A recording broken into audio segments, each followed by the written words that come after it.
여러분 안녕하십니까? BTV 위클리 뉴스입니다. 세종의사당 설치를 위한 국회법 개정안이 마침내 입법 마지막 절차인 국회 본회의를 통과했습니다. 이로써 이르면 오는 2027년쯤 세종 국회 시대를 열 수 있을 전망입니다. 김우순 기자의 보도입니다. 국회법 일부 개정 법률안 대안은 가결되었음을 선포합니다. 국회 세종의사당 설치 법안이 마침내 국회를 통과했습니다. 여야는 28일 본회의를 열고 재석 의원 185명 가운데 찬성 167명, 반대 10명, 기권 8명으로 국회법 개정안을 가결했습니다. 이로써 고 노무현 전 대통령이 신행정수도 이전 공약을 발표한 지난 2002년 이후 약 20년 만에 실질적인 행정수도 완성의 기틀을 마련하게 됐습니다.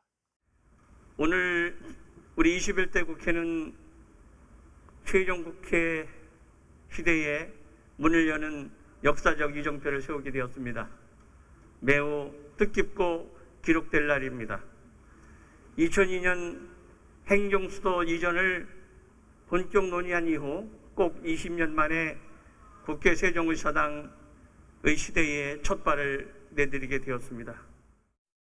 이번에 통과된 국회법 개정안은 세종특별자치시에 국회 분원으로 세종의사당을 둔다는 내용을 골자로 하고 있습니다. 부대 의견으론 국회 사무처는 현재 정부 예산에 반영돼 있는 설계비 147억 원을 활용해서 세종의사당 건립에 관한 기본계획을 조속히 수립하도록 했습니다. 아울러 부대 의견으로 국회 사무처가 2021년도 국회 세종의사당 건립 설계비 예산을 활용하여 국회 세종의사당 건립에 관한 기본 계획을 조속히 수립하도록 하고, 기본 계획 수립 시 국회 운영의 비효율 최소화 방안을 포함하여 실시하도록 하였습니다. 세종의사당은 앞으로 설계 2년, 공사기간 3년 등의 절차를 거쳐 이르면 오는 2027년쯤 준공될 것으로 전망됩니다. 갈수록 인구의 수도권 집중이 심화되고 있는 상황에서 국가 균형 발전에 중대한 역할을 할 것으로 기대를 모으고 있습니다. BTV 뉴스 김우순입니다. 네, 이처럼 세종의사당 설치 법안이 국회 본회의를 통과하면서 세종시가 정치와 행정수도로 발돋움할 수 있는 기틀은 마련됐습니다. 이제 세종시가 목표로 하는 2027년 준공이 차질 없이 이루어져야 할 텐데 그러기 위해서는 어떤 선제 조건이 필요한지 계속해서 김우순 기자가 점검해봤습니다. 각종 절차가 순조롭게 이뤄질 경우 빠르면 오는 2027년경 국회 세종의사당이 준공될 것으로 예상됩니다. 이를 위해선 크게 기본계획 수립과 설계 공모, 기본 및 실시 설계, 착공 등의 일정이 차질 없이 진행돼야 합니다. 우선 기본계획 수립은 국회 사무처가 주관해 세종의사당의 입지와 규모, 총사업비 등을 확정하게 되는데 이 과정에서 여야의 입장차가 발생할 수 있어 지체될 우려가 가장 큰 절차이기도 합니다. 세종의사당 이전 규모는 국회 규칙을 통해 확정되지만 대체로 세종청사의 중앙부처를 관장하는 상임위원회 11곳과 예산결산특별위원회, 국회 사무처, 입법조사처, 국회 도서관 등이 이전할 것으로 점쳐지는 분위기입니다. 이처럼 기본계획 수립이 마무리되면 설계 공모를 실시하고 설계 공모 결과 최종안이 확정되면 이를 토대로 기본과 실시 설계를 진행하게 됩니다. 이러한 절차가 모두 완료되면 곧바로 건축공사에 착수해 3, 4년가량의 공사를 거쳐 2027년 준공 가능할 것으로 전망됩니다. 우선 10월 중에 국회 사무처가 기본계획 수립 절차에 착수할 것으로 예상됩니다. 기본계획 수립에서 설계와 입찰, 착공 및 준공에 이르기까지 약 5년 내지 6년의 시간이 소요될 것으로 예상됩니다. 여야 합의를 통해 확정된 국회 세종의사당 설치. 현재 세종시가 구상 중인 건설 로드맵대로 원활하게 진행될 수 있을지가 최대 관건으로 떠오르고 있습니다.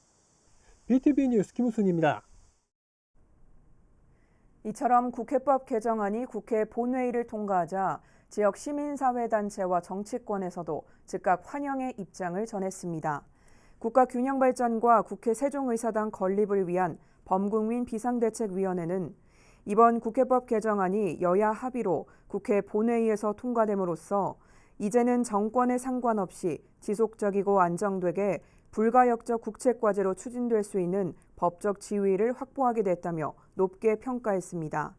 그러면서 세종의사당 건립은 국가 균형 발전을 견인하고 국가 행정 수도권을 주도하는 충청권 메가시티의 중추 기능으로 안착할 것이며 세종시가 정치 행정 수도로 성장하는 데 선도적인 역할을 수행하게 될 것이라고 기대감을 드러냈습니다.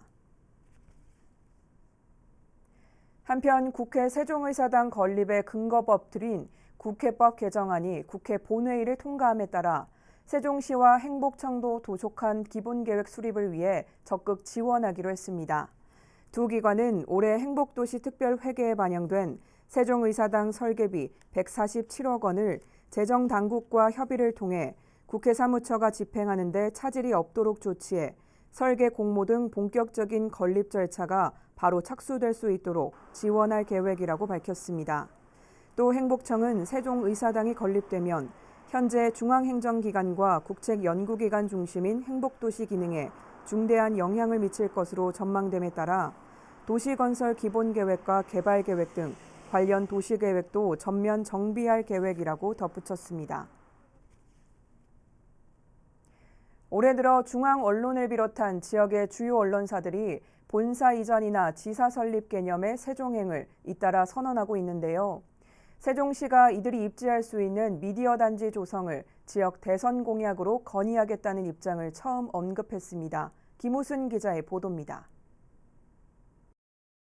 세종시는 지난 2월 MBC와 MBC 세종 건립을 위한 업무 협약을 맺었습니다.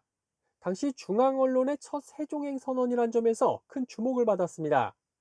이어 3월엔 YTN과 한겨레 신문사, 4월엔 연합뉴스 등이 잇따라 세종행을 노크했습니다. 지금까지 세종시와 업무 협약을 맺은 언론사만 방송사 6곳, 신문 및 통신사 5곳 등 모두 11곳에 이릅니다. 이들은 저마다 보도 기능 강화와 지역 기반의 콘텐츠 산업 활성화 등을 내세우고 있지만 문제는 이들이 털을 잡을 언론 부지가 넉넉지 않다는 겁니다. 이에 따라 세종시는 국가 차원의 미디어 단지 조성을 대선 후보들의 지역 공약에 넣어 추진하는 방안을 적극 검토하고 있습니다. 최근 국회법 개정으로 세종의사당 설치가 확정됨에 따라 주요 언론사들의 세종행 러시가 줄을 이을 것으로 예상되는 데 따른 선제적인 조치로 해석됩니다. 이러한 흐름에 발맞춰서 우리 시를 뉴스 제작과 문화 콘텐츠 기획, 제작, 유통, 소비의 허브로 만들기 위한 국가 차원의 미디어 단지 조성을 건의하고자 합니다. 미디어 단지 조성은 현재 세종시가 구상 중인 국회타운 조성 계획과 맞물려 추진될 것으로 보입니다. 세종의사당이 들어서는 S생활권 인근 유보지나 6생활권 월산산업단지 등이 후보지로 거론되는 가운데 구체적인 입지나 개발 방식은 행복청과 협의를 통해 추진해 나가게 될 것이라고 밝혔습니다. 국회 세종시대를 눈앞에 두고 있는 세종시가 미디어 단지 조성을 계기로 언론 수도로도 거듭날 수 있을지 주목됩니다. BTV 뉴스 김우순입니다. 최근 인구가 급속도로 늘고 있는 천안 불당동이 불당 1동과 2동으로 분동합니다. 오는 11월 임시청사가 문을 열면 보다 신속한 민원 서비스 제공이 가능할 전망입니다. 송용환 기자의 보도입니다. 지난 2013년 개청한 천안 불당동 행정복지센터. 당시 2만 3천 명이었던 인구는 현재 7만 명을 넘어섰습니다. 지방자치법상 분동 요건인 5만 명을 넘어선 지 올해입니다. 이에 따라 시는 오는 11월 불당동을 불당 1동과 2동으로 분동하기로 했습니다. 백석동 소관 법정동에서 행정동으로 승격한 지 8년 만입니다. 불당 1동은 기존 행정복지센터를, 불당 2동은 임시청사를 사용할 예정입니다. 임시청사는 현재 리모델링 중으로 총무와 주민복지, 맞춤형 복지, 민원팀 등 4개 팀으로 구성됩니다.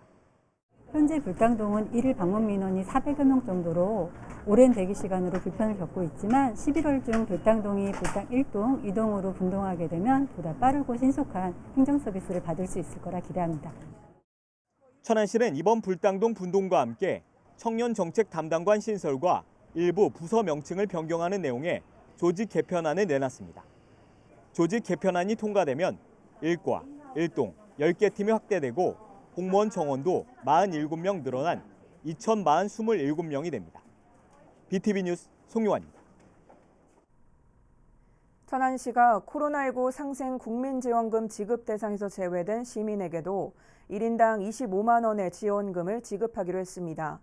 이로써 경기도에 이어 충남에서도 도민 모두가 지원금을 받게 됐습니다. 도와 각 시군의 분담률은 5대5입니다. 송용환 기자의 보도입니다. 이달 6일부터 신청받고 있는 코로나19 상생 국민지원금.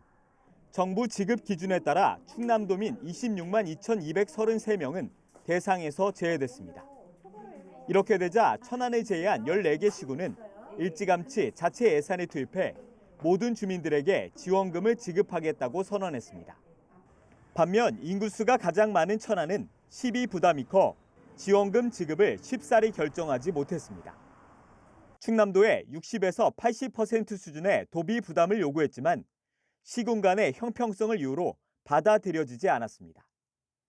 결국 박상돈 천안시장은 지난 추석 연휴와 주말에 시민 의견을 수렴한 끝에 지원금 추가 지급을 결정했습니다. 천안시의 막판 지급 결정으로 충남에선 211만 도민 모두가 지원금을 받게 됐습니다. 모든 도민에게 지원금을 지급하는 데 소요되는 예산은 656억 원. 충남도와 각 시군이 절반씩 부담합니다. 무엇보다 K 방역을 위해 희생하고 헌신하는 도민에게 보답하기 위한 지원금이 분열과 갈등의 씨앗이 되어서는 안 된다는 데 깊이 공감했습니다.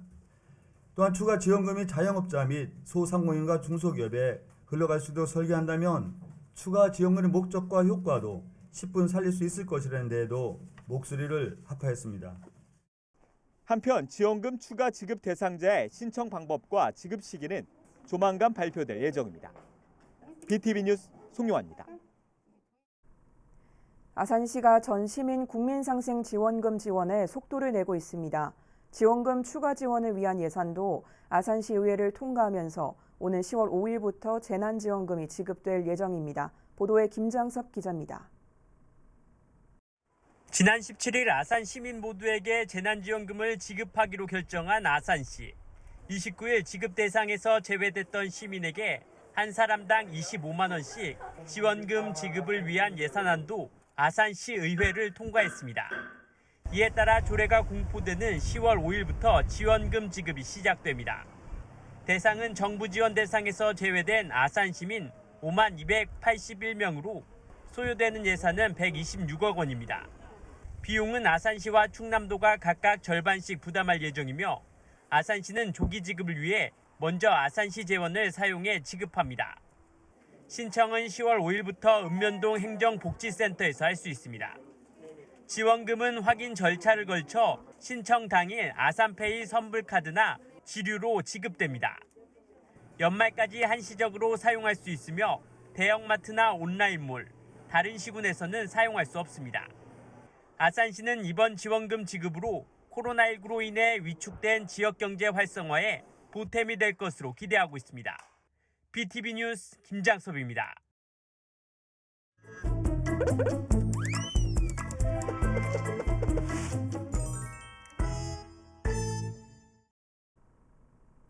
민원 톡톡톡 시간입니다. 반려동물을 키우는 가정이 늘어나는 만큼 유기동물 또한 많아지고 있는데요. 버려진 동물을 보호해야 할 곳에서 또 다른 문제들이 발생하고 있다고 합니다.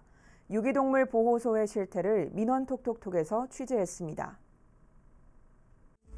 유기동물 보호소는 말 그대로 유기되거나 실종된 동물을 보호하는 기관입니다. 하지만 작년 7월 천안시의 유기동물 보호소에 동물 학대 의혹이 제기됐는데요. 1년이 지난 지금 천안시 유기동물 보호소의 현 주소는 어디쯤일까요? 2020년 7월 천안시 목천의 유기동물 보호소에서 동물 학대가 이루어졌다는 의혹이 제기됐습니다. 국민청원 게시판에 올라온 청원글 그리고 이 주장을 뒷받침하는 사진들은 각종 온라인 커뮤니티와 SNS에서 쉽게 찾아볼 수 있었는데요. 동물들을 보호해야 할 보호소에서 왜 이런 일이 벌어진 걸까요? 먼저 유기동물 보호소의 운영 방식에 대해 살펴보겠습니다. 전국 지자체는 동물보호법에 따라 유기동물 보호소를 직영 또는 위탁 방식으로 운영합니다. 하지만 지자체에서는 직영 보호소를 운영하기보다는 위탁 방식을 선택하는데요. 직영으로 보호소를 짓고 운영할 예산과 인력이 부족한 데다가 유기동물 관련 민원이 잦기 때문입니다. 동물 학대 사건 이후 시에서는 많은 노력을 기울였습니다. 지난해 9월 천안시의회 동물친화도시 연구모임의 대표 의원인 고가경 의원은 천안시의 동물보호정책을 점검했습니다. 천안시 유기동물 보호소의 동물학대 실태를 파악하고 향후 대응책을 요구했는데요. 지금 시가 이제는 동물보호센터 건립에 지금 앞두고 있거든요. 천안시 같은 경우에도 민간 위탁에 따른 문제가 있기 때문에 직영으로 좀 계획을 하고 있고요. 예를 들어서 용인시 같은 경우에도 혈장에만 가둬져 있는 게 아니라 시간대별로 산책 시간도 정해져 있고 상주하는 수의사도 좀 있기 때문에 질병의 원인 등 이런 좀 문제 발생이 되지 않는 그런 장점이 있는 것 같고요. 입양에 따른 문제도 굉장히 좀 많이 발생이 됐었는데 입양을 한 이후에도 유실이나 유기동물이 발생되지 않게끔 좀 그렇게 좀 진행을 하고 있습니다. 천안시 같은 경우에도 늘 민간 위탁에 따른 문제가 있었기 때문에 직영으로 해야 된다라고 계속 저도 목소리를 외쳐왔습니다. 시의 이러한 노력에도 불구하고 올해 7월에는 복날을 앞두고 대형견 12마리가 사라졌습니다. 목천의 유기동물 보호소에서 한 동물보호단체를 통해 대형견을 입양 보냈는데 조사 결과 사라진 사건입니다. 이는 입양률이 낮은 대형견이 복날을 앞두고 한꺼번에 입양 간 것을 수상하게 여긴 봉사자의 제보로 밝혀진 사건입니다. 해당 단체는 대형견들이 목줄을 끊고 달아났다, 잃어버렸다고 주장했습니다. 또 바로 얼마 전에는 병천면의 한 창고에서 병든 개 70여 마리와 고양이 10여 마리가 뒤엉킨 채 사육되고 있는 것이 발견됐습니다. 천안시에서는 견주를 설득하고 있지만 견주가 소유권을 포기한다 해도 구조 이후의 대안이 사실상 없습니다. 천안시 유기동물 보호소는 이미 포화 상태라 구조한 개들을 수용할 공간이 없기 때문이죠. 이런 유기동물들의 환경을 개선하기 위해 끊임없이 노력하는 사람들이 있습니다. 지난 8월 18일 천안시의회 반려동물 친화도시 연구 모임은 간담회를 개최했는데요. 축산과 담당자와 엔젤 봉사단 대표자를 비롯한 시민 대표들이 참여했습니다. 보호소가 말 그대로 보호소였다면 이건 감옥이거든요. 보호소에 가보시면 알겠지만 창문이 없어요. 천정 꼭대기쯤에 있는데 그걸로 통풍이 얼마나 될까 싶은 거예요. 거기를 24시간 몇 년씩 산다고 생각을 해보면 내가 용변을 보고 그걸 피할 수 없어서 움직이지 못하는 애가 있고 그 똥 오줌에 범벅이 돼서 그거로 인해서 피부병이 생기는 애가 있으면 이거는 학대라고 봐요. 밥 주고 물 주고 이게 다는 아니라는 거죠. 정말 비참해요. 마땅히 사랑받아야 할 존재들이 인간의 욕심으로 버려지고 상처받고 있습니다. 그들은 지금보다 더 안전한 보호를 필요로 합니다.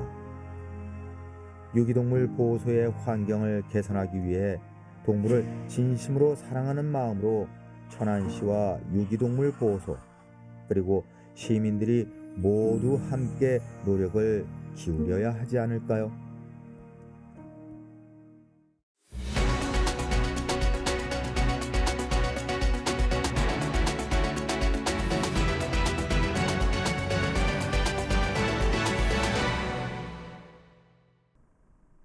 아산시가 지난 3월 빈 공간이던 온양온천역 하부 공간을 주차 공간으로 조성했는데요. 철도공단의 요금 체계를 따르다 보니 인근 온양온천시장 주차장과 다르게 요금이 비싸다는 민원이 계속되면서 아산시가 요금 체계를 개선하기로 했습니다. 보도에 김장섭 기자입니다. 지난 3월부터 운영에 들어간 온양온천역 하부 공영 주차장입니다. 모두 117면으로 풍물 5일장이 열리는 매달 4일과 9일자를 빼놓고 주차 공간으로 이용할 수 있습니다. 다만 철도공단이 하부 공간 사용을 허가해 주는 대신 주차 요금 체계를 다른 지역과 동일하게 반영해달라고 요구하면서 인근 온양온천시장 공영주차장에 비해 비싸게 운영되고 있습니다.